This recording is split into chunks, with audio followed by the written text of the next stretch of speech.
Job, chapitre 19, verset 25. Cet homme, des générations et des générations et des générations et des générations avant la venue de Jésus, regardez ce qu'il a prophétisé. Il nous dit, mais je sais que mon Rédempteur est vivant et qu'il se lèvera le dernier sur la terre. Quand ma peau sera détruite, il se lèvera quand je n'aurai plus de chair. Je verrai Dieu. Je le verrai et il me sera favorable. Mes yeux le verront et non ceux d'un autre. Mon âme languit d'attente au-dedans de moi. Job annonce l'espérance. Que même s'il devient l'ami des vers, ça veut dire que quand un homme meurt, la terre demande son corps. Souvenez-vous, la prophétie est vivante. Tu es poussière et tu retourneras à la poussière. Donc, Job est descendant d'Adam. Alors il est mort. Son corps s'est décomposé. Son corps est retourné à la terre. Alors il prophétise en disant, même si mon corps devient l'ami des vers, parce que c'est les vers qui bouffent. Quand le corps se décompose, il y a tout ça, il y a les vers de terre, il y a voilà tous les impuretés. Voilà, c'est ce qui te consomme pour que tu retournes à la terre. Alors Job nous dit, même si mon corps devient l'ami des vers, je sais qui se lèvera le dernier. Je verrai Dieu. Voilà donc pourquoi, quand Jésus est venu, il avait rendez-vous dans le séjour des morts. Tout morceau tous les prophètes que vous avez entendu parler quand vous lisez la Bible là, tous ces prophètes n'étaient que des morceaux du véritable prophète. Un peu comme l'église. L'écriture dit nous sommes les membres du corps de Christ. Non. Les prophètes là, donc c'était les morceaux de Jésus. Donc Jean-Baptiste, un morceau. Jonas, un morceau. Samson, un morceau. David, un morceau. Gédéon, un morceau. Jephthé, un morceau. Ce n'était que des morceaux. Voilà donc pourquoi lorsque tous les morceaux sont venus, la tête vient en dernier. Jésus-Christ. Lorsqu'il vient donc, il vous dit, c'est ce que je vous disais lorsque j'étais encore avec vous, qu'il fallait que s'accomplisse tout ce qui est écrit de moi dans la loi de Moïse, dans les psaumes et dans les prophètes. Voilà pourquoi lorsqu'il parlait des prophètes, qu'est-ce qu'il disait? Cette génération demande un miracle. Il ne leur sera donné aucun miracle, sinon le miracle de Jonas. Comme Jonas fit 3 jours et 3 nuits dans le sein du poisson, ainsi le Fils de l'homme fera 3 jours et 3 nuits dans le sein de la terre. Alors il est en train de vous dire quoi? Il est en train de vous dire, mais attends, pourquoi vous êtes surpris de la mort et de la résurrection? Je vous ai déjà montré ça dans le passé. C'est moi, Jonas, que le poisson a avalé et que le poisson a rejeté. Mais pourquoi est-ce que le poisson a rejeté Jonas? Parce que tout poisson veut digérer. Toute personne qui mange veut digérer. Tant que la personne ne digère pas, tu as le mal d'estomac. Alors la seule manière pour que tu aies encore cette bonne santé, il faut que tu vomisses, tu dois gerber. Alors, Jonas, le poisson n'arrive pas à le digérer. Alors qu'est-ce qu'il fait? Il vomit Jonas. Alors, c'est donc la question que vous devez poser. Pourquoi la terre n'a pas digéré Jésus? Tout simplement parce que son corps n'est pas la matière de la terre. Tout le monde qui est mort, la terre a digéré. Mais lui, la terre cherche à manger. Comme vous voyez souvent, il y a souvent les parties de bœuf là avec le tendon. Tu marches, ça ne, mais tu marches, tu n'arrives pas. Après, tu jettes. Donc, la terre donc, a cherché à mâcher Jésus. Mais la terre n'est pas parvenue. Alors, la terre a rendu témoignage que non, il n'est pas d'ici. Sors, va d'où tu viens. Alors, il est parti où? Ben, d'où il est venu. C'est ce qu'il a dit à Nicodème. Ce qui est né de la chair est chair. Ce qui est né de l'esprit est esprit. Donc, je sors de l'esprit, je retourne à l'esprit. Adam sort de la terre, il retourne à la terre. Voilà pourquoi vous avez hérité d'Adam. Lorsqu'un homme meurt, il retourne où? À la terre. Vous êtes mort par Adam, mais vous vivrez par Jésus. L'Adam céleste, en d'autres termes, le second et dernier Adam, l'homme esprit. Comme Paul l'a dit, le premier homme est de la terre. Le second homme est le Seigneur du ciel. Donc toute la poussière de la terre sur laquelle vous marchez là a eu un représentant. Donc le représentant de la terre, c'est un homme, Adam. Maintenant aussi, le ciel là, les cieux des cieux, que l'esprit ne peut que les cieux des cieux, que l'esprit, Salomon dit, voici les cieux et les cieux des cieux ne peuvent le contenir. Donc ce que les cieux des cieux ne peuvent contenir là, c'est le représentant des cieux qui est venu. Donc deux hommes. Voilà donc pourquoi on appelle Jésus second Adam et Adam premier Adam. Je vous lis ça pour que vous compreniez la puissance de la résurrection. 1 Corinthiens chapitre 15.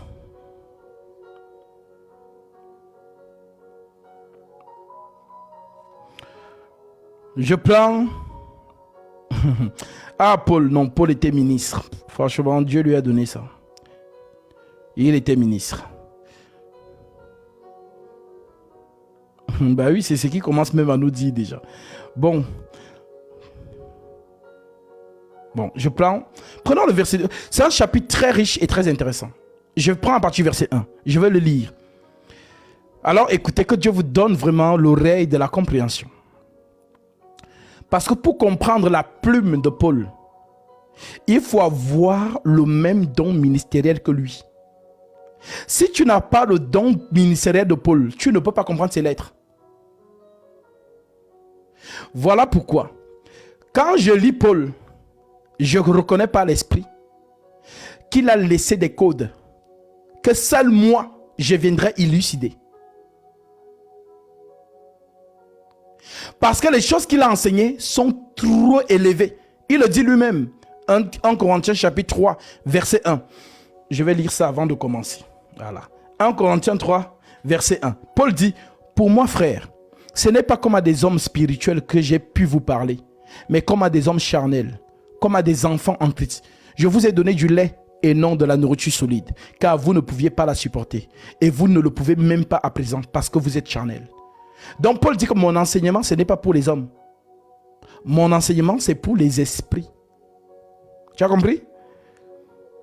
Donc, si tu es un homme qui raisonne avec le cerveau là, l'enseignement de Paul n'est pas pour toi.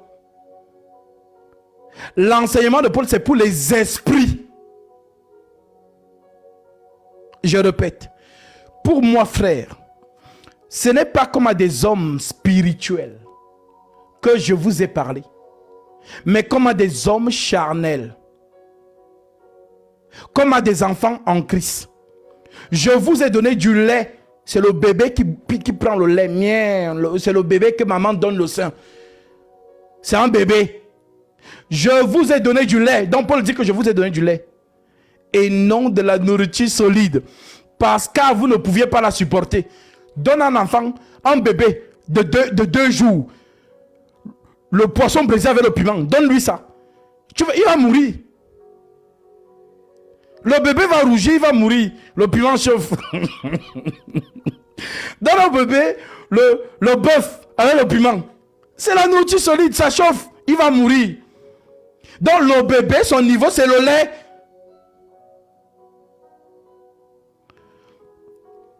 Je vous ai donné du lait et non de la nourriture solide. Car vous ne pouviez pas la supporter. Et vous ne le pouvez même pas à présent. Parce que vous êtes encore charnel. Il dit encore, toujours lui, Hébreux chapitre 5, verset 11. Il dit, nous avons beaucoup de choses à dire là-dessus. Et de choses difficiles à expliquer. Parce que vous êtes devenus lents à comprendre. Vous en effet, qui depuis longtemps devriez être des maîtres, vous avez encore besoin qu'on vous enseigne les premiers rudiments des oracles de Dieu. Vous en êtes venus à avoir besoin de lait et non d'une nourriture solide. Or, quiconque est au lait n'a pas l'expérience de la parole de justice, car il est un enfant. Donc, il te dit que si tu es au lait, tu n'as jamais écouté l'évangile. L'évangile, c'est un autre niveau. C'est ce qu'il est en train de te dire. Ceux qui ne comprennent pas les lettres de Paul là. Il dit, je répète, vous en êtes venus à avoir besoin de lait et non de la nourriture solide. Or, quiconque est au lait n'a pas l'expérience de la parole de justice, car il est un enfant.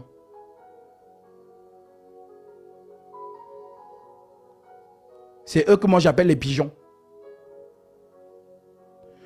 Verset 14. La nourriture solide est pour les hommes faits, pour ceux dont le jugement est exercé par l'usage à discerner ce qui est bien et ce qui est mal. En d'autres termes, 1 Corinthiens chapitre 2. L'homme animal ne comprend pas les choses de l'esprit, car elles sont une folie pour lui. Il ne peut les comprendre parce que c'est spirituellement qu'on en juge. L'homme spirituel, au contraire, juge de tout et n'est lui-même jugé par personne. Car qui a connu la pensée du Seigneur pour l'instruire? Or, nous avons la pensée de Christ. Donc, tous ceux qui ont la pensée de Christ, ce sont les hommes spirituels qui jugent la prophétie par la révélation et non pas par les oreilles et les yeux. C'est un autre niveau. Maintenant que je vous ai lu ça, allons donc lire maintenant 1 Corinthiens, chapitre... Laissez-moi d'abord bénir mon frère qui a fait cette offrande. Je n'ai pas vu le nom, mais tu te reconnaîtras. Tu as certainement été touché par la parole et le Seigneur met dans ton cœur de faire cette offrande pour prendre ta bénédiction. Alors sache-le, le Seigneur est fidèle à sa parole. Sa parole est vivante, telle qu'il le dit dans Jean chapitre 6. Ces paroles que je vous ai dites sont esprit et vie. Alors, conformément à Galates chapitre 6, 6 à 7, que celui à qui l'on enseigne la parole fasse part de tout c'est bien celui qui l'enseigne. Ne vous y trompez pas, ne se moque pas de Dieu. Ce qu'un homme aura semé, il le moissonnera aussi. Corrélé à Matthieu chapitre 10, l'ouvrier mérite sa nourriture. En entrant dans la maison, saluez-la. Si la maison se juge digne, que votre Père vienne sur elle. Et si la maison ne se juge pas digne, que votre Père retourne avec vous. Tu en es digne, car ce que tu as donné, je vais manger. Comme les 3 hommes ont mangé chez Abraham et la bénédiction est entrée dans sa demeure. Alors que par cette offrande, le Seigneur t'accorde ce que ton cœur désire. Lui qui connaît tes prières et tes doléances et qui déverse en toi ses dons spirituels, au nom de Jésus-Christ, mon frère ou ma soeur qui a fait cette offrande, soit abondamment béni. Alors nous lisons 1 Corinthiens chapitre 15. Le titre de ce chapitre s'est intitulé La résurrection. Alors, l'apôtre Paul déclare ceci. Je vous rappelle, frères, l'évangile que je vous ai annoncé, que vous avez reçu, dans lequel vous avez persévéré et par lequel vous êtes sauvés. Si vous le retenez tel que je vous l'ai annoncé, autrement, vous aurez cru en vain. Il met le sceau. Que si tu n'as pas cru à l'évangile tel qu'il l'a prêché, c'est la perdition qui t'attend. Vous qui jouez avec les lettres de Paul, là, continuez. Non, ça c'est Paul qui a écrit. Non, ça c'est Paul qui a dit, c'est pas Jésus. Alors je te rappelle que celui qui est derrière Paul, c'est Jésus. Va lire Actes chapitre 18, verset 9 et tu vas entendre ce que Jésus dit à propos de Paul. Verset 3. Je vous ai enseigné avant tout comme je l'ai reçu, comme je l'ai aussi reçu, que Christ est mort pour nos péchés selon les Écritures, qu'il a été enseveli et qu'il est ressuscité le 3e jour selon les Écritures. J'aime ça, selon les Écritures, selon les Écritures, selon les Écritures. Et qu'il est paru à Céphas, puis aux 12. Ensuite, il est apparu à plus de 500 frères à la fois, dont la plupart sont morts, sont encore vivants, et dont quelques-uns sont morts. Ensuite, il est apparu à Jacques, puis à tous les apôtres. Après eux tous, il m'est aussi apparu comme à l'avorton. Car je suis le moindre des apôtres. Je ne suis pas digne d'être appelé apôtre, parce que j'ai persécuté l'église de Dieu. Par la grâce de Dieu, je suis ce que je suis. Et sa grâce envers moi n'a pas été vaine.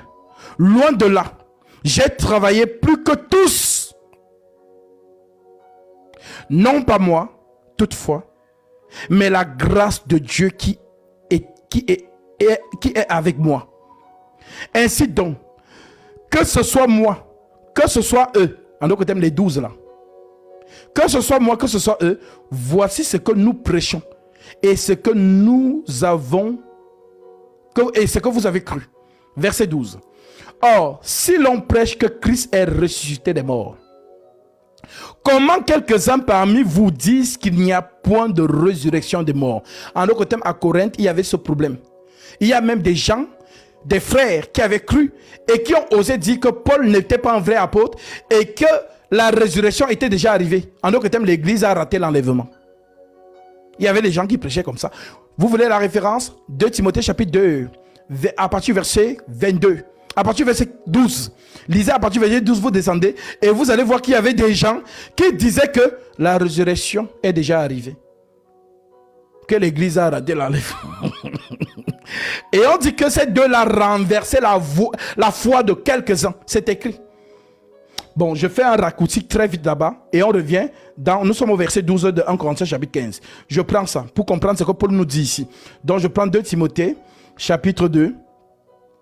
Voilà, je prends le verset 14 très vite. L'Écriture dit, rappelle ces choses et en conjurant devant Dieu, donc c'est Paul qui laisse les instructions à Timothée. Rappelle ces choses en conjurant devant Dieu qu'on évite les disputes de mots qui ne servent qu'à la ruine de ceux qui écoutent. Et force-toi à te présenter devant Dieu comme un homme éprouvé, un ouvrier qui n'a point à rougir et qui dispense droitement la parole de la vérité. Alléluia. Évite les discussions vaines et profanes, car ceux qui les tiennent avanceront toujours plus dans l'impiété. Et leur parole rongera comme la gangrène.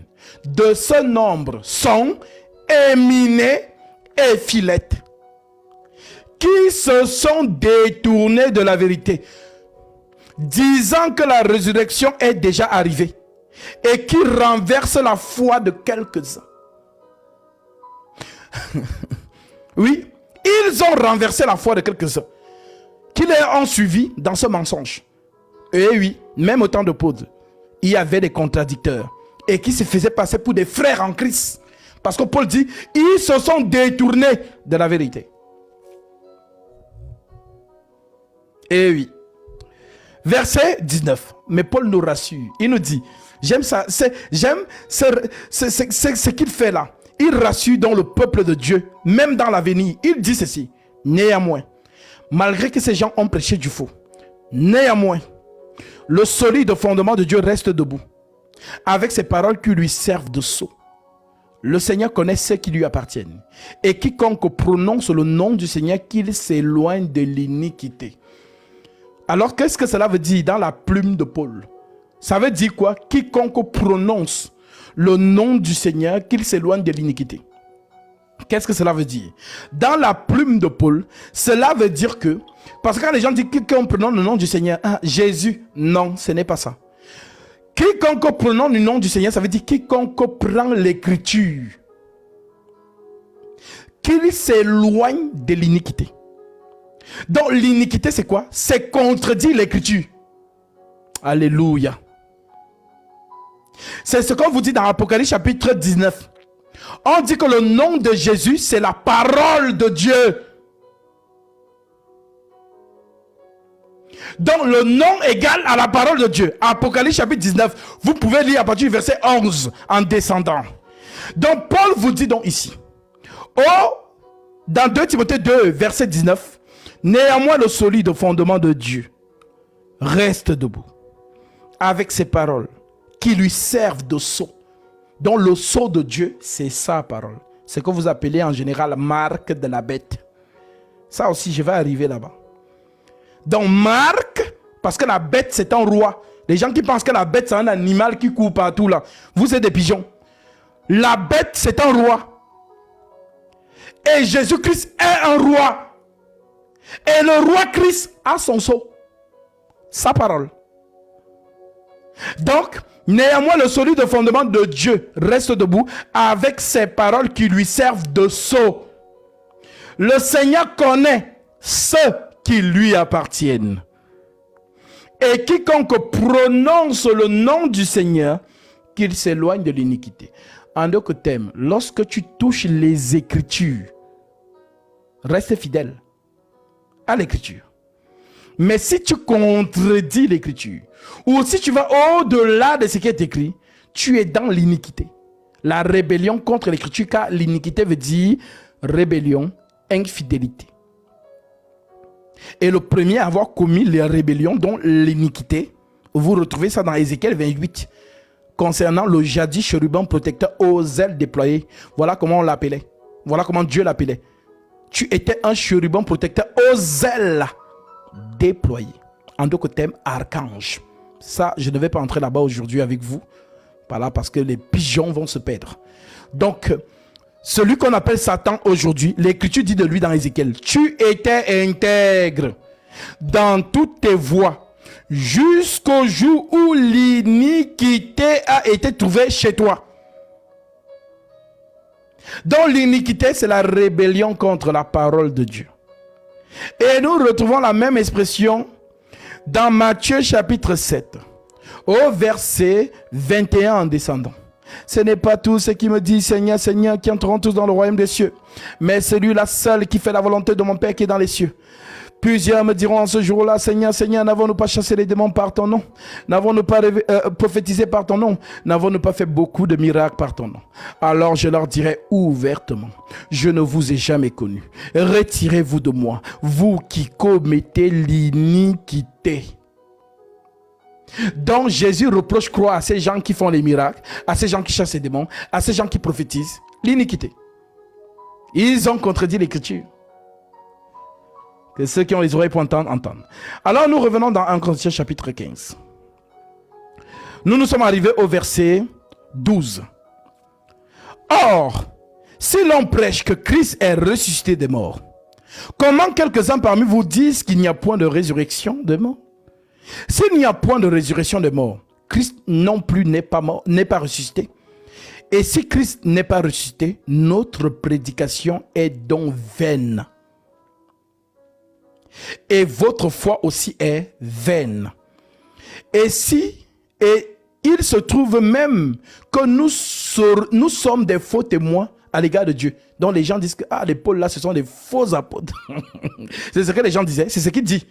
Il se trouve même que nous sommes des faux témoins à l'égard de Dieu, puisque nous avons témoigné contre Dieu qu'il a ressuscité Christ, tandis qu'il ne l'aurait pas ressuscité. Si les morts ne ressuscitent point. Verset 16. Car si les morts ne ressuscitent point, Christ non plus n'est pas ressuscité. Et si Christ n'est pas ressuscité, votre foi est vaine. Et vous êtes encore dans vos péchés. Donc si Christ n'est pas ressuscité, vous êtes encore dans vos péchés. Et par conséquent, aussi, ceux qui sont morts en Christ sont perdus. Donc Paul est en train de dire que bon, les saints qui nous ont précédés et qui sont allés dormir, qui sont en train de dormir dans le sein d'Abraham. Paul est en train de dire que vous qui dites qu'il n'y a pas de résurrection, ben, eux aussi sont perdus. Verset 19. Si donc, je prends verset 17. Et si Christ n'est pas ressuscité, votre foi est vaine. Vous êtes encore dans vos péchés. Et par conséquent, aussi, ceux qui sont morts en Christ sont perdus. Si c'est dans cette vie seulement que nous espérons en Christ, nous sommes les plus malheureux de tous les hommes. Mais maintenant, Christ est ressuscité des morts. Il est les prémices de ceux qui sont morts. Alléluia! C'est ce que le frère vous disait tout à l'heure. Je vous ai donné la parabole sur la graine de blé qui doit mourir. Et si elle meurt, elle porte plusieurs grains. C'est ce qu'on vous dit ici. Nous sommes les plus malheureux de tous les hommes. Je reprends verset 19. Si c'est dans cette vie seulement que nous espérons en Christ, nous sommes les plus malheureux de tous les hommes. Verset 20. Mais maintenant, Christ est ressuscité des morts. Il est les prémices de ceux qui sont morts. Alléluia. Car, puisque la mort est venue par un homme, puisque la mort est venue par un homme. Alléluia. Ah, Paul, que Dieu te bénisse là où tu es. Puisque la mort est venue par un homme, c'est aussi par un homme qu'est venue la résurrection des morts. Et comme tous meurent en Adam, de même aussi tous revivront en Christ. Mais chacun en son rang, bien évidemment. Oui, oui, chacun en son rang. Eh oui, il y a les grades. Chacun en son rang. Maintenant, le rang de l'église, c'est quoi? C'est la reine, c'est l'épouse du Christ. Donc, elle trône avec elle.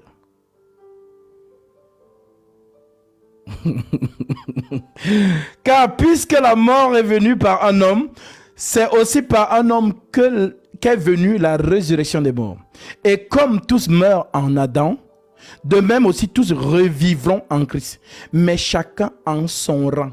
Christ comme prémisse, puis ceux qui appartiennent à Christ lors de son avènement. Alléluia. Ensuite viendra la fin, quand il remettra, parce que cette écriture même, vraiment, c'est cette écriture qui embrouille beaucoup de gens. Ensuite viendra la fin, quand il remettra le royaume à celui qui est Dieu et Père, après avoir détruit toute domination, toute autorité et toute puissance. Ah, tu as vu, ça veut dire que Jésus lui-même, il est en paix. Toto spirituel, tu n'as rien compris. C'est la plume de Paul. Attention. La prophétie a un commencement et la prophétie a une fin. C'est ce qu'on appelle alpha, oméga. Alpha, oméga. Dieu, l'Éternel, n'est pas alpha ni oméga. L'Éternel n'a pas de commencement. L'Éternel n'a pas de fin.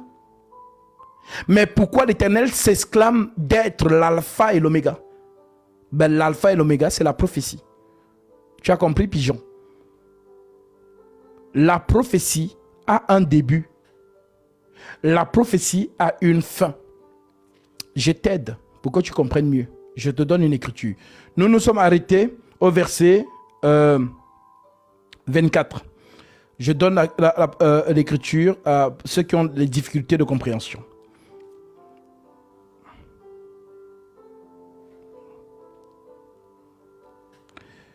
Nous prenons 1 Corinthiens chapitre... Je devais même prendre l'autre Bible, mais prenons 1 Corinthiens chapitre 13. Voilà. Prenons 1 Corinthiens chapitre 13. Écoutez, pour que vous compreniez ce que Paul dit là-bas. Quand je parlerai les langues des hommes et des anges. Nous sommes dans 1 Corinthiens 13, verset 1. Écoutez très bien. Quand je parlerai les langues des hommes et des anges, si je n'ai pas la charité, je suis un airain qui résonne, ou une cymbale qui retentit. Et quand j'aurai le don de prophétie, la science de tous les mystères et toute la connaissance, quand j'aurai même toute la foi jusqu'à transporter les montagnes, si je n'ai pas la charité, je ne suis rien. Et quand je distribuerai tous mes biens, tout pour la nourriture des pauvres, quand je livrerai même mon corps pour être brûlé, si je n'ai pas la charité, je ne suis rien. Cela ne sert à rien. La charité est patiente. Écoutez bien. La charité est patiente. Elle est pleine de bonté. La charité n'est point envieuse. La charité ne se vante point. Elle ne s'enfle point d'orgueil.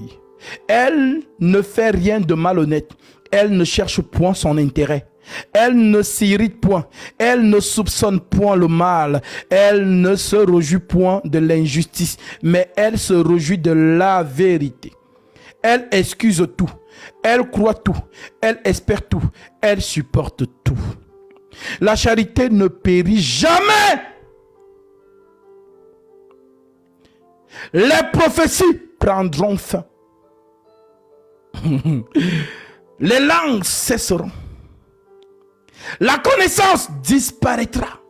Mon peuple périt parce qu'il lui manque la connaissance. Ah bon? Même la connaissance va disparaître. Mais la charité ne disparaît jamais. Donc la charité, c'est qui? C'est Jésus-Christ, le Père éternel. Donc les pigeons qui ne comprennent pas. 1 Corinthiens chapitre 15 là, verset 24.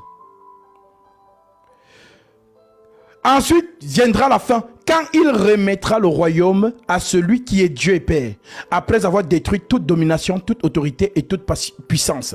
En d'autres termes, lorsque la prophétie est finie, Jésus reprend ce qu'il a toujours été avant que les cieux et la terre n'existent. Il ne vient pas de la création.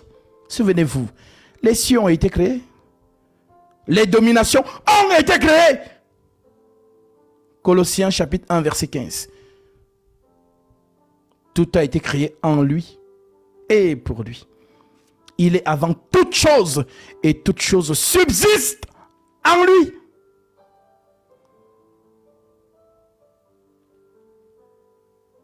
Lisons ça même parce que les pigeons, ils ne comprennent pas les choses. Vous voulez comprendre la plume de Paul? Si vous voulez comprendre Paul, venez vers moi. Colossiens chapitre 1 verset 15.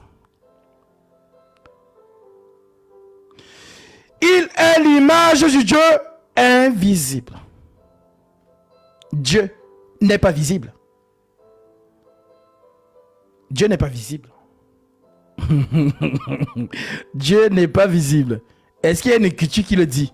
Je vais prendre une écriture qui est plus explicite et puis on revient dans Colossiens. Prenons Tite chapitre 1 verset 17. L'écriture dit quoi? L'écriture dit: Ô roi des siècles, immortel, invisible, seul Dieu, soit honneur et gloire au siècle des siècles. Amen. Dieu est invisible. En d'autres termes, Jésus, dans sa condition ultime, il est invisible à l'œil humain. Je répète, 1 Timothée 1, 17. Ô roi des siècles, immortel, invisible, seul Dieu. Donc, vos choses de 3 dieux en un, là, à laver ça en brousse. Voilà. Donc, on revient dans Colossiens. Colossiens chapitre 1, verset 15. Il est l'image du Dieu invisible. En d'autres termes, l'invisible, lorsqu'il se montre dans le visible, c'est lui Jésus. Voilà pourquoi on dit que image. Tu as compris? C'est l'image de qui? De l'étoile. Quelle étoile? L'étoile que les mages ont vue. Où est le roi des Juifs qui vient de naître? Car nous avons vu son étoile en Orient et nous sommes venus pour l'adorer. Maintenant, l'étoile que les mages ont vue là, c'est quelle étoile? Maintenant, le toto spirituel va aller dehors, il va regarder les étoiles qui brillent en haut, il va dire: ah, c'est l'étoile qui brille là. Non, ce n'est pas l'étoile qui brille là. L'étoile, c'est un ange. Selon la définition prophétique, une étoile est un ange. C'est Jésus lui-même qui dit ça. Lisons ça. Franchement, j'ai beaucoup d'ouverture, donc supportez-moi quand je vous donne les Écritures. Je prends Jean chapitre 1, je prends directement le verset 19. L'Écriture dit: quand je le vis, je tombais à ses pieds comme mort. Quand je le vis, je tombais à ses pieds comme mort. Il posa sur moi sa main droite en disant: ne crains point, je suis l'alpha et l'oméga, et le vivant. J'étais mort et voici je suis vivant au siècle des siècles. Je tiens les clés de la mort et du séjour des morts. Écris donc ces choses et écris dans ces choses que tu as vues, et celles qui sont et celles qui doivent arriver bientôt. Le mystère des 7 étoiles que tu as vues dans ma main droite et des 7 chandeliers d'or. Les 7 étoiles sont les 7 anges des 7 églises. Les 7 étoiles sont les 7 anges des 7 églises. Et les 7 chandeliers d'or sont les 7 églises. En d'autres termes, le chiffre 7, c'est la perfection. Donc, il n'y a pas 7 anges. Il n'y a qu'un seul ange parfait. Il n'y a pas 7 chandeliers. Il n'y a qu'un seul chandelier parfait. Donc, l'ange est le chandelier. Tu as compris? Donc, l'homme que j'envoie marcher au milieu du chandelier, c'est le feu. La colonne de feu, en d'autres termes, Jésus-Christ. C'est lui le feu qui est sur le chandelier. Tu as compris? Le chandelier, c'est lui-même. Le feu, c'est toujours lui-même. Tu as compris? Donc, lorsqu'on te dit, les mages ont vu une étoile, nous avons vu où est l'enfant, où est le roi des Juifs qui vient de naître, car nous avons vu son étoile. Nous avons vu l'ange. Donc vous pensez vraiment que c'est une étoile qui les guidait? C'est l'ange Gabriel qu'ils ont vu. Et l'ange les a amenés vers l'image. Parce que l'enfant n'est que l'image de Gabriel. Ça encore, je ne vais pas entrer dedans parce que ça va perdre beaucoup de pigeons. L'esprit, c'est la réalité. L'enfant, c'est l'image de l'esprit. Voilà pourquoi on dit, il est l'image du Dieu invisible. Toi, tu vas voir Dieu. Tu es qui pour voir Dieu? Pour voir Jésus, dans sa condition ultime, il faut être son enfant.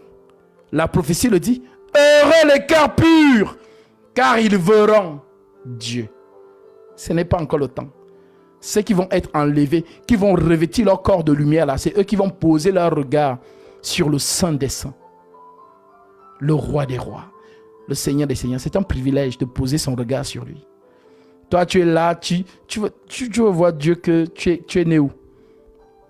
À chaque fois qu'il a pénétré la création, il a toujours été habillé. Tous les hommes ont vu Jésus marcher dans les rues de Jérusalem, mais ils n'ont pas vu le Jésus glorieux. Voilà pourquoi Israël n'a même dit, on ne croit pas en toi. Nous, on connaît notre Dieu.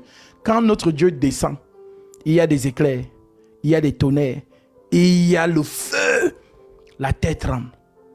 Toi, tu es venu, il n'y a même pas eu des éclairs. Pour ceux qui veulent, là où Israël a vu son Dieu, là, allez lire Exode chapitre 19 à partir du verset 1. Vous allez voir. C'est succulent. Allez voir. Donc, lorsque leur Dieu descend, il y a des éclairs. C'est il y a la trompette. La trompette. Le roi des rois descend. Il a dit à Moïse, bon, va dire à ces gens-là que comme ils disent qu'ils veulent me voir. Bon, ok, rendez-vous dans 3 jours. Voilà, qu'ils se lavent, ils lavent leurs vêtements, sanctifient-les. Le 3e jour, je vais descendre. Comme ça, voilà. Et ils sont allés. Quand Dieu est descendu, on dit qu'ils ont eu peur. Ils ont eu peur. Donc, lorsque le Dieu d'Israël descend,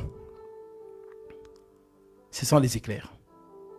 Voilà, le Dieu maintenant d'Israël n'est plus descendu dans la gloire, mais dans l'humilité. Voilà pourquoi on l'a négligé.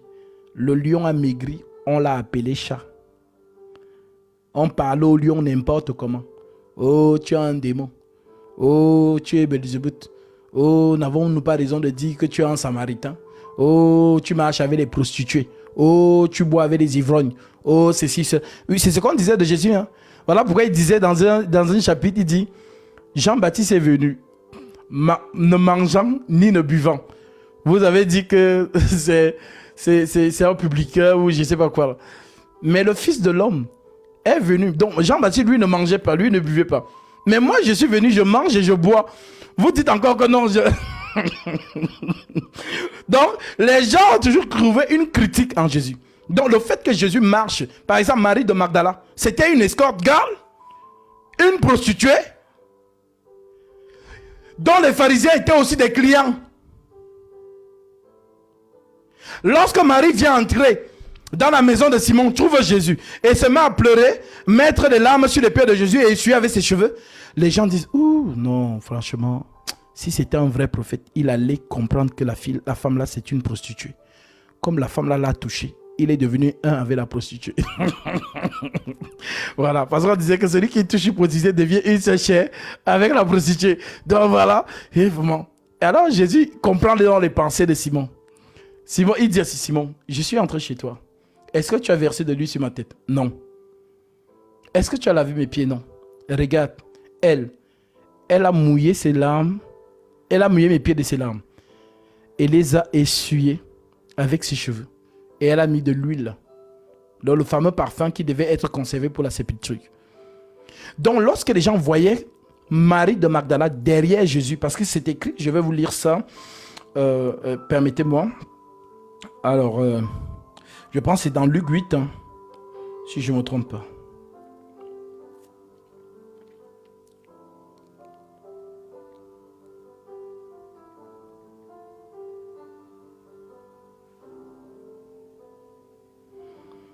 Alors...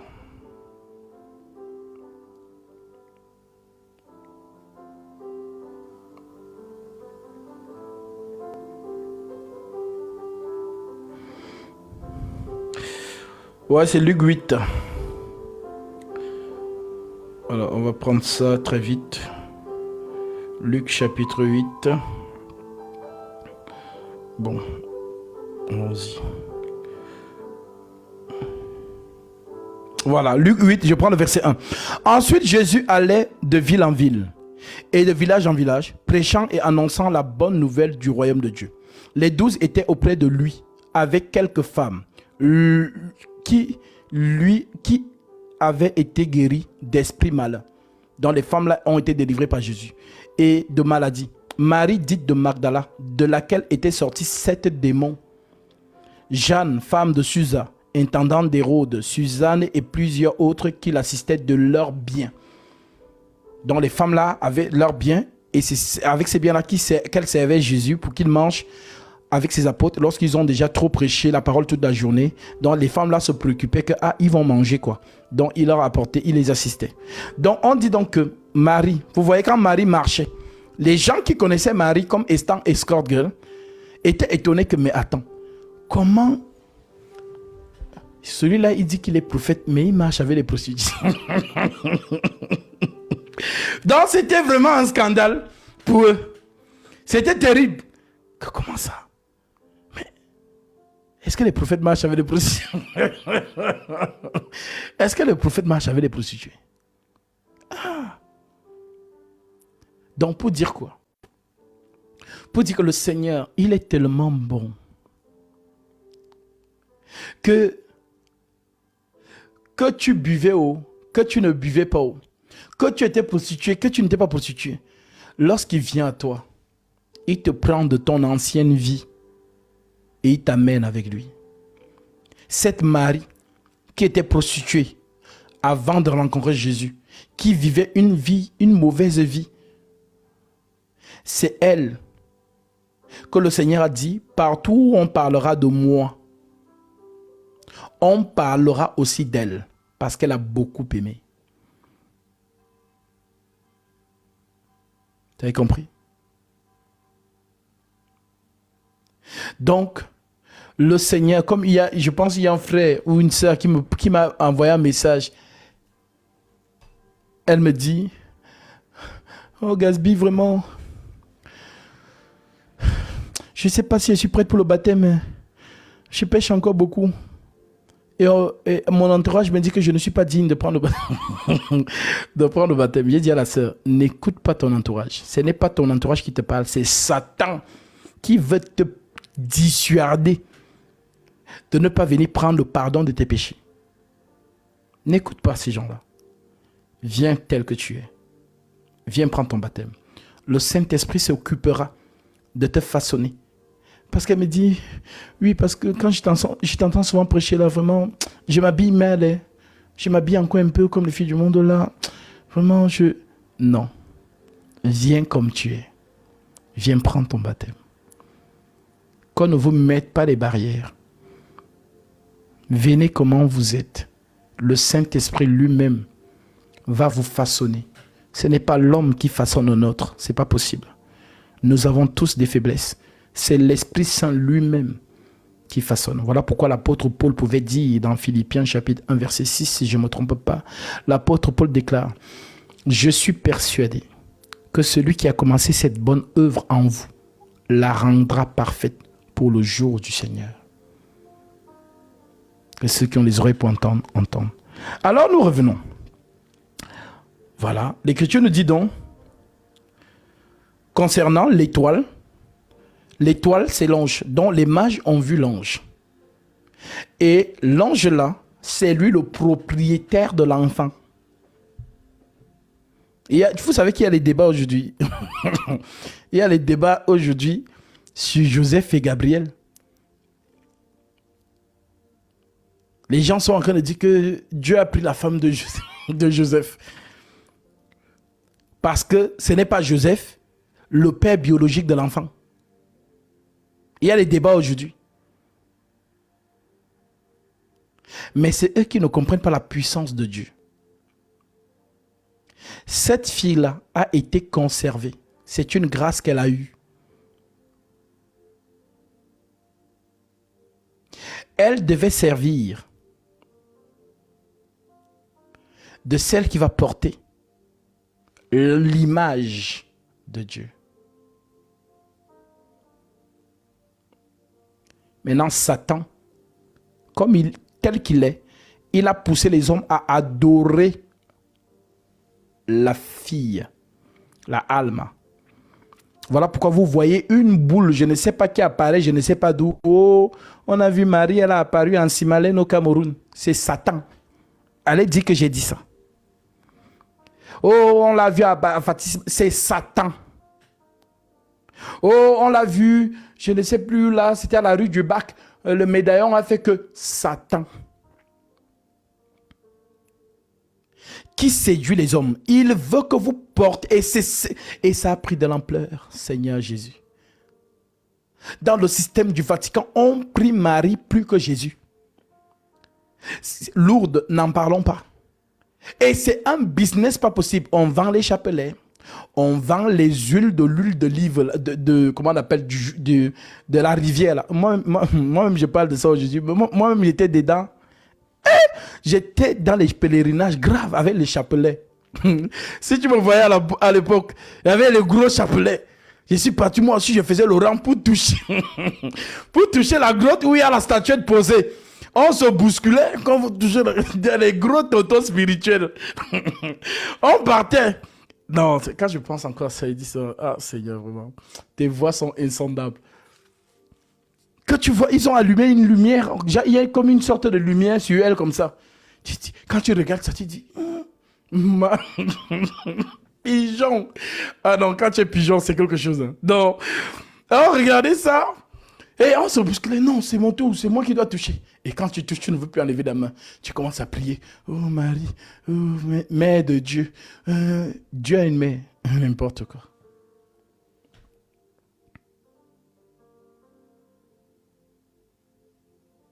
On était dedans.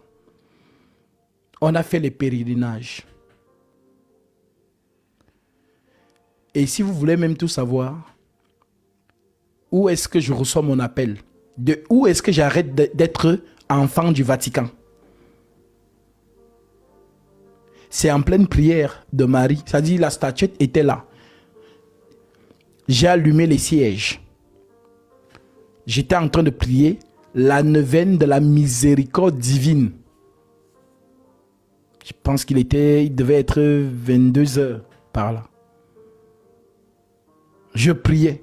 J'étais là avec le chapelet. Je vous salue Marie. Voilà. Subitement.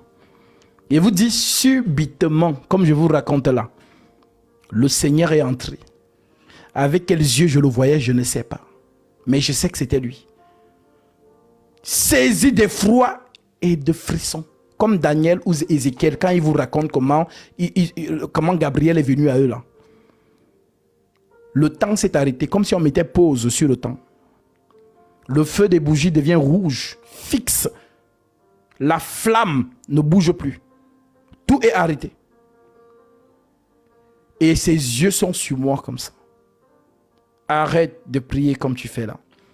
Arrête de prier comme tu fais là. Arrête de prier comme tu fais là. Puis il est parti. Quand il est parti, on a encore remis pause sur le temps. Le feu des bougies est redevenu jaune. J'ai commencé à retrouver mes esprits. Quand j'ai cherché la porte du dehors là, j'ai fui. J'ai fui à l'extérieur. Mon cœur battait comme si je venais de jouer un match de Champions League 90 minutes. Je cherche à comprendre ce qui vient de se passer. C'était quoi ça? Un pigeon. J'étais... je ne voulais plus entrer chez moi parce que j'avais peur qu'il revienne. Et je suis resté dehors peut-être jusqu'à 3h ou 2h. Je suis resté, je n'entrais plus chez moi. J'ai dit, je n'entre plus là-bas. Et puis, j'avais mon téléphone dans la poche. J'appelle ma mère. J'ai dit à ma mère que, maman, je viens de vivre un phénomène bizarre. Je ne sais pas, j'étais en train de prier. Et subitement, après, ma mère commence à crier.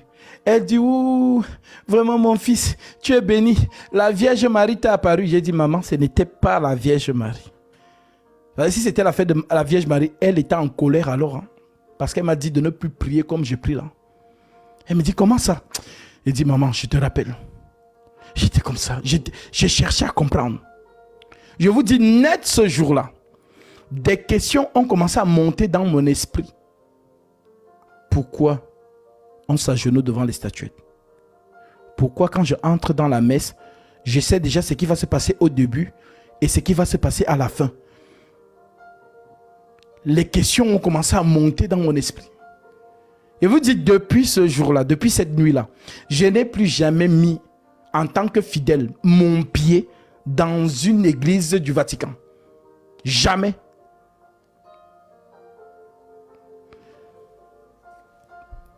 Personne ne m'a prêché l'évangile pour dire que non, laisse le catholicisme, tu sais vraiment, ils ne savent pas prêcher. Tout ça. Personne ne m'a prêché l'évangile.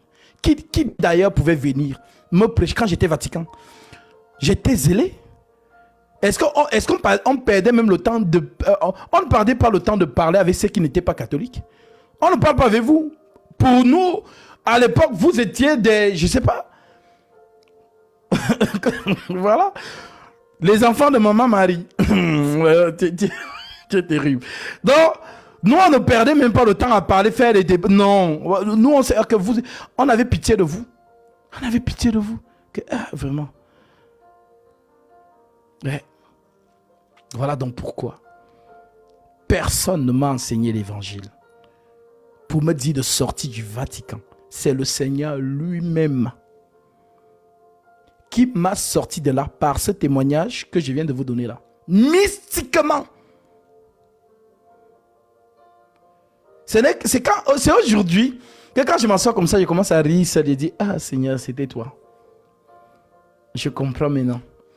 Je reste comme ça, je dis, ah, c'était toi. Je dis, comme je vous dis là, comme vous lisez, quand vous lisez les Actes des Apôtres là, quand Ézéchiel vous dit, l'Esprit du Seigneur fut sur moi, il me saisit. J'ai vécu ça.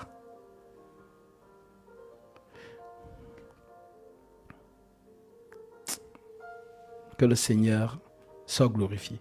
Que toute la gloire lui revienne. Alors, maintenant que vous avez compris que l'étoile, c'est l'ange, donc cet ange-là, que les mages ont vu.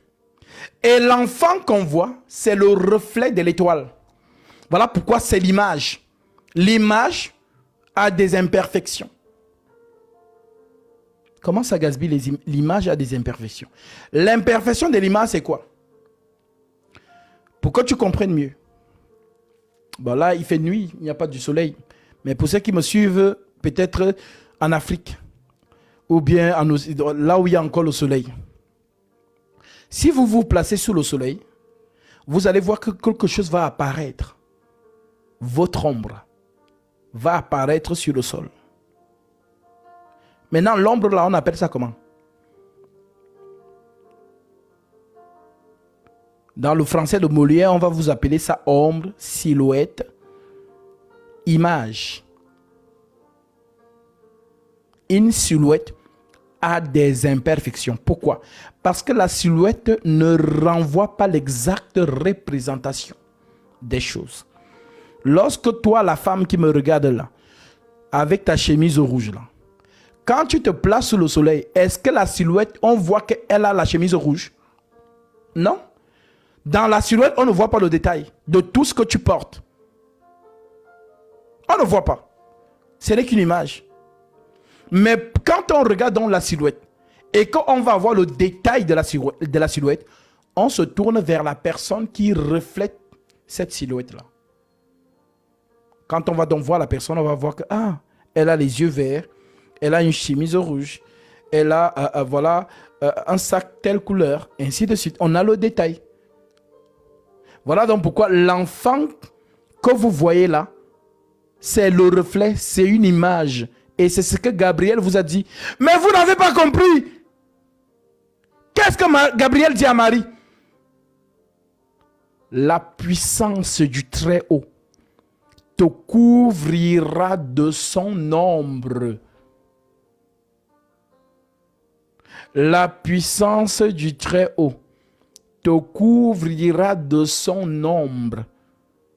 En d'autres termes, l'enfant qui est dans le sein de Marie là, c'est l'ombre de l'esprit.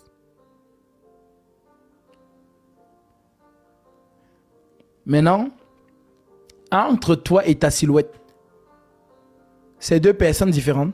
Non. Marche, ta silhouette marche aussi. Arrête-toi, ta silhouette s'arrête. Étends la main, la silhouette tend aussi la main. Baisse-la, la silhouette baisse aussi. Tu parles, la silhouette parle. Tu cours, la silhouette court aussi. Essaye un peu de te détacher de ta silhouette. Essaye un peu. Si tu arrives, je vais t'appeler Lucky Luke. Parce qu'on dit que Lucky Luke, sa spécialité, c'est qu'il était plus rapide que son ombre. Voilà. Donc, il était tellement plus rapide que son ombre que c'était ça sa spécialité. En d'autres termes, on est en train de te faire comprendre que personne ne peut se dissocier de son ombre. C'est pas possible. L'ombre, c'est toi. L'ombre, c'est toi. Tout ce que tu fais, ton ombre fait la même chose. Alors, si tu as compris ça, pourquoi ne comprends-tu pas le langage de Jésus alors? Ce que le Père fait, le Fils le fait pareillement. Si le Père ressuscite les morts, le Fils ressuscite aussi les morts. Donc tout ce que l'Esprit fait, l'image fait la même chose. Vous qui avez compris ça, que Dieu vous bénisse.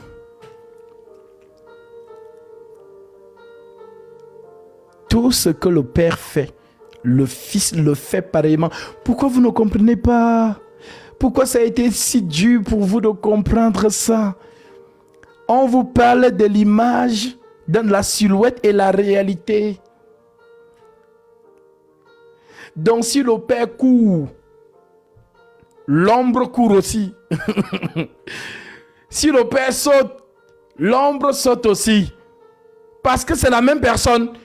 Sauf que vous ne voyez pas la personne qui projette l'image. Il est caché. Mais c'est lui, l'image. Alors, Paul donc qui comprend ça, Paul vous écrit donc Colossiens chapitre, oh Seigneur Jésus, soit glorifié. Paul vous dit donc, dans Colossiens chapitre 1, verset 15, il est l'image du Dieu invisible, le premier-né d'entre toute la création, car en lui ont été créées toutes les choses qui sont dans les cieux et sur la terre, les visibles, les invisibles, trône, dignité, domination, autorité. Tout a été créé par lui et pour lui. Il est avant toute chose et toute chose subsiste en lui. Il est la tête du corps de l'Église. En d'autres termes, le chef de l'Église. Il est le commencement, le premier-né d'entre les morts, afin d'être en tout le premier. Car Dieu a voulu, dans l'invisible, a voulu que toute la plénitude habitât en lui. Voilà donc pourquoi il n'y a pas de Dieu qui est resté au ciel et qui a envoyé son Fils. L'enfant là, la plénitude est en lui. Donc il n'y a pas un Dieu qui est assis, il a envoyé Jésus que bon, la plénitude est en lui. Voilà pourquoi. Non, ça c'est compliqué. Je ne vais pas dire ça aujourd'hui. Voilà, parce que la nourriture, on dit heureux le serviteur qui donne la nourriture au temps convenable. Car en lui ont été créées toutes les choses qui sont dans les cieux et sur la terre, les visibles et les invisibles, trône, dignité, domination, autorité. Tout a été créé par lui et pour lui. Il est avant toute chose et toute chose subsiste en lui. Il est la tête du corps de l'Église. Il est le commencement, le premier-né d'entre les morts, afin d'être en tout le premier. Car Dieu a voulu que toute la plénitude habitât en lui. Il a voulu par lui réconcilier tout avec lui-même, tant ce qui est sur la terre et ce qui est dans les cieux, en faisant la paix par le sang de sa croix. Donc l'esprit invisible n'a pas de sang parce que l'esprit est immatériel. Alors pour que l'esprit réconcilie lui-même et sa création, il faut donc que l'esprit devienne corps. Voilà pourquoi ce corps-là sort le sang, parce que c'est dans le sang, c'est dans la chair qu'il y a le sang.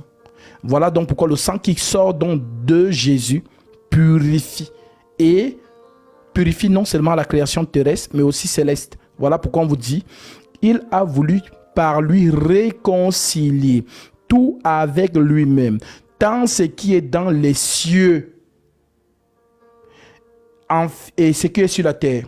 Tant ce qui est sur la terre et dans les cieux, en faisant la paix par lui, par le sang de sa croix. Donc le sang de Jésus-Christ, c'est ça dans la paix. Tant ce qui est dans les cieux et ce qui est ici. Mais pourquoi les cieux? Pourquoi la terre? Parce que vous vous plaignez, c'est normal. L'ennemi est venu séduire Ève, n'est-ce pas? Donc c'est l'ennemi qui est venu souiller la terre. Maintenant, qui a souillé là-bas en haut? Parce qu'il y a eu rébellion là-bas. On t'a prêché ça. Il y a eu rébellion là-bas. Ézéchiel 28, il faut aller lire. Donc Jésus nettoie, le sang de Jésus nettoie Dieu, nettoie la terre, donc nettoie la création de Dieu avec lui-même. C'est un peu comme si, bon, voilà, ma création, je fais, elle devient sale, je l'abandonne. Maintenant, pour que je la reprenne, il faut que je la nettoie. Donc le sang de Jésus nettoie la création. Les cieux ont été créés, la terre aussi a été créée. Donc celui qui a commis ça, il faut qu'on le jette dans les temps de feu. C'est ça qu'on appelle donc le dernier ennemi qui sera tué, c'est la mort. C'est ce que l'écriture, la prophétie dit. Maintenant que vous avez compris ça, nous terminons donc le 1 Corinthiens chapitre 15. Voilà. Franchement, il y a beaucoup à dire dans la parole de Dieu. Voilà, on prend un petit verset, ça nous amène loin, ainsi de suite. Ensuite, l'écriture dit, nous sommes arrêtés dans 1 Corinthiens 15, verset 24 pour les assidus. Voilà, ceux qui sont assidus. Ensuite viendra la fin, quand il remettra le royaume à celui qui est Dieu et Père, après avoir détruit toute domination et toute autorité et toute puissance. Ça, vous avez compris, je l'ai expliqué. Car il faut qu'il règne jusqu'à ce qu'il ait mis tous les ennemis sous ses pieds. Le dernier ennemi qui sera détruit, c'est la mort. Dieu, en effet, a tout mis sur ses pieds. Mais lorsqu'il dit que tout lui a été soumis, il est évident que celui qui lui a soumis toute chose est excepté. En d'autres termes, l'immortel. Et lorsque toutes choses lui auront été soumises, alors le Fils lui-même sera soumis à celui qui lui a soumis toutes choses, afin que Dieu soit tout en tous. Vous avez compris? Donc lorsque la prophétie finit, game over, À ce moment-là, Jésus-Christ redevient ce qu'il a toujours été. Un jour, je parlerai vraiment dans la profondeur du terme Père, parce que le Père, c'est le trône. Lorsqu'on parle de Pharaon, Pharaon, ce n'est pas un homme. Pharaon, c'est le trône. Donc l'homme, c'est Ramsès ou encore Toutankhamon. Maintenant, l'homme qui est investi, Pharaon, devient un avec le trône. Tu as compris?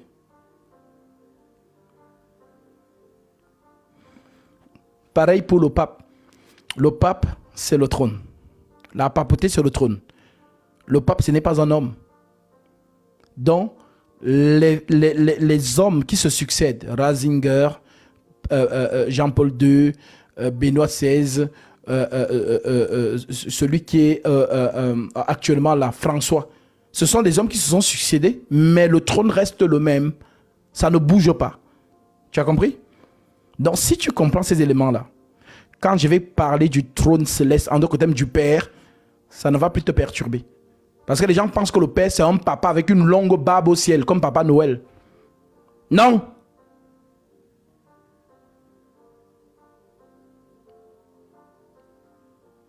Voilà. Ceux qui ont compris, que Dieu vous bénisse.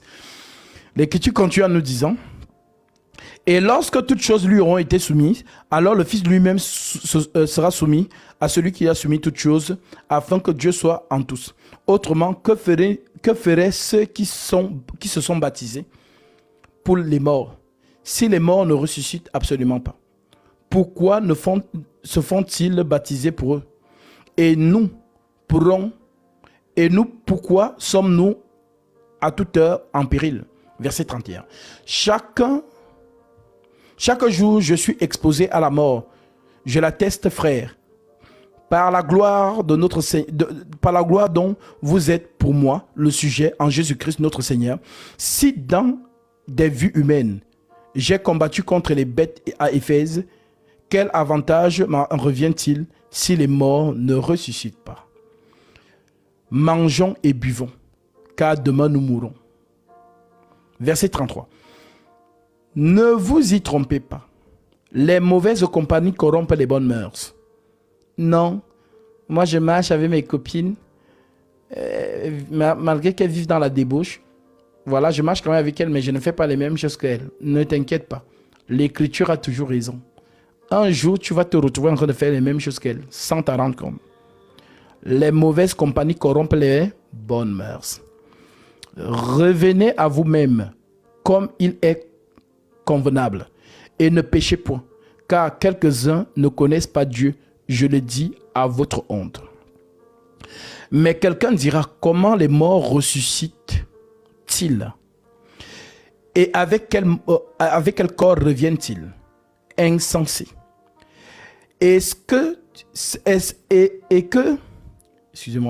Insensé, ce que tu sèmes ne reprend point vie s'il ne meurt. Ce que tu sèmes ne reprend point vie s'il ne meurt. Les gens qui ont les champs ou qui ont eu l'opportunité de faire des champs au village ou en campagne et tout ça. Quand vous mettez la semence dans le sol, la semence meurt et elle donne du fruit ou du légume, ce que vous avez sémé en fait. C'est pourquoi Paul te dit: insensé, ce que tu sèmes ne reprend point vie s'il ne meurt. Et ce que tu sèmes n'est pas le corps qui naîtra. Donc toi tu as mis un grain au sol, on te dit que ce n'est pas ça qui va naître. Et ce que tu sèmes, ce n'est pas le corps qui naîtra, c'est un simple grain de blé, peut-être, ou de quelques autres semences. Puis Dieu lui donne encore comme il lui plaît. À chaque semence, il donne encore qui lui est propre. C'est très important ce qu'il explique ici. Verset 39. Toute chair n'est pas la même chair. Mais autre est la chair des hommes, autre celle des quadrupèdes, autre celle des oiseaux, autre celle des poissons. Il y a aussi des corps célestes et des corps terrestres. Mais autre est l'éclat des corps célestes, autre celui des corps terrestres. Autre est l'éclat du soleil, autre l'éclat de la lune et autre l'éclat des étoiles. Même une étoile diffère en éclat d'une autre étoile. Ainsi, en est-il de la résurrection des morts? Le corps est semé corruptible, il ressuscite incorruptible. Il est semé méprisable, il ressuscite glorieux. Il est semé infime, il ressuscite plein de force. Il est semé corps animal, il ressuscite corps spirituel. S'il y a un corps animal, il y a aussi des corps spirituels. C'est pourquoi il est écrit, écoutez bien, le premier homme, Adam, devient une âme vivante. Le dernier Adam est devenu un esprit vivifiant. Mais ce qui est spirituel n'est pas le premier, c'est ce qui est animal. Ce qui est spirituel vient ensuite. Le premier homme tiré de la terre est terrestre. Le second homme est du ciel. Tel est le terrestre, tels sont aussi les terrestres. Tel est le céleste, tels sont aussi les célestes. Et de même que nous avons porté l'image du terrestre, nous porterons aussi l'image du céleste. Ce que je dis, frère, c'est que la chair et le sang ne peuvent hériter du royaume de Dieu. Et que la corruption n'hérite pas de l'incorruptibilité. Voici, je vous dis un mystère. Ah! Le mystère, c'est là. Le mystère, si. C'est trop succulent.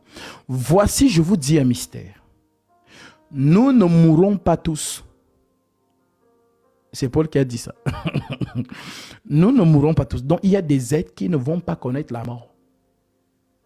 Nous ne mourrons pas tous, mais tous nous serons changés. Il parle à l'église. Il parle à l'église, corps du Christ. Nous ne mourrons pas tous, mais tous nous serons changés. En un instant, à un clin d'œil, à la dernière trompette, la trompette sonnera et les morts en Christ ressusciteront incorruptibles et nous serons changés. Est-ce que vous comprenez? Ça veut dire quoi?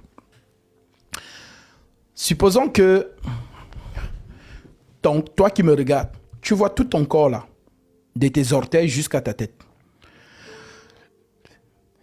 Tout ton corps, c'est l'église. Donc, la plupart des membres de ton corps sont déjà en réserve. Donc, ils sont y allés dormir dans le sang d'Abraham. Maintenant, il reste seulement l'épaule qui reste pour que tout le corps soit complet et que le Seigneur prenne son église. Maintenant, Paul te dit, tout le corps donc va aller dormir, sauf une partie du corps. Peut-être c'est l'épaule. Maintenant, ceux qui sont autour de l'épaule là, ce sont eux qui ne vont pas mourir, mais qui vont vivre l'enlèvement face to face. Jacques, quand le Père revient là, il lève les yeux et il monte en se changeant en corps spirituel. Maintenant, ceux qui sont déjà dans le sein d'Abraham, eux, ils vont ressusciter donc pour monter aussi. Voilà pourquoi il dit que les morts en Christ ressusciteront premièrement. Ensuite, nous les vivants, parce qu'il se mettait dedans. Il se mettait dedans. Mais aujourd'hui, c'est lui qui dort. Il dort. Il attend sa couronne. C'est ce qu'il nous dit. J'ai combattu le bon combat. J'ai achevé ma course. J'ai gardé la foi. Et la couronne de vie me sera donnée en ce jour-là. Donc, mes frères, l'église, ça dit, parce que les gens pensent souvent que non, comme nous sommes 8 milliards sur la terre, ça veut dire que c'est ça qu'on appelle l'église. Non. Dans les 8 milliards là, peut-être qu'il n'y a que 10 élus. Je vous dis, peut-être qu'il n'y a que 100, peut-être qu'il n'y a que 300 ou 500. C'est Dieu qui sait. On n'est pas nombreux. Donc ce sont les peu nombreux là, c'est eux qui vont donc vivre l'apparition du Seigneur. C'est une grâce.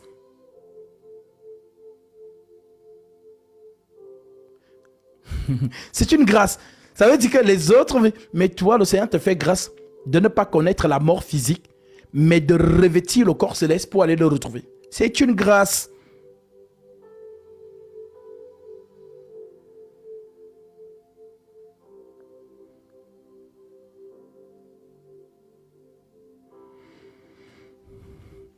Voici, je vous dis un mystère. Nous ne mourrons pas tous, mais tous nous serons changés. En un instant, en un clin d'œil, à la dernière trompette, la trompette sonnera et les morts ressusciteront incorruptibles et nous serons changés. Car il faut que ce corps corruptible revête l'incorruptibilité et que ce corps mortel revête l'immortalité. Lorsque ce corps corruptible aura revêtu l'incorruptibilité et que ce corps mortel aurait revêtu l'immortalité, alors s'accomplira la parole qui est écrite.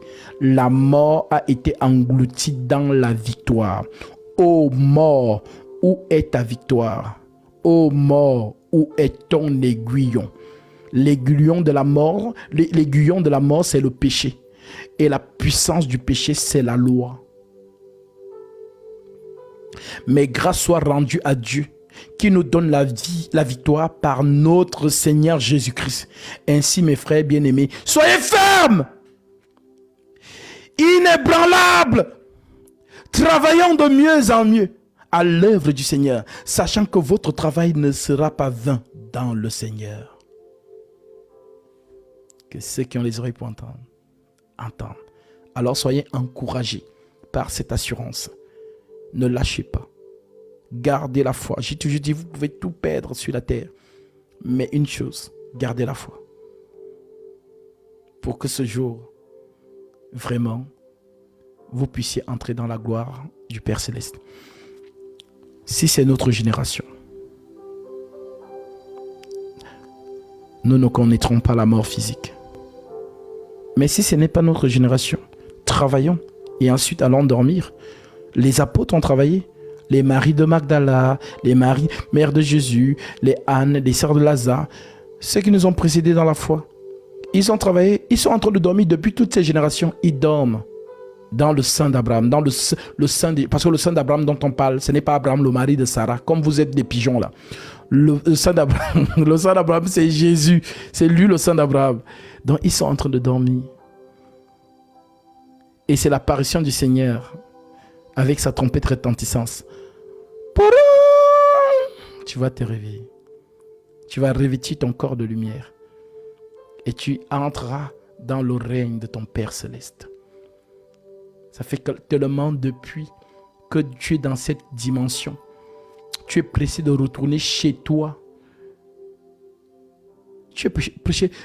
C'est-à-dire le royaume des cieux n'aura pas de surprise pour les hommes. C'est chez vous. Vous sortez de là et vous retournez là-bas. C'est ce que Jésus a dit à Nicodème.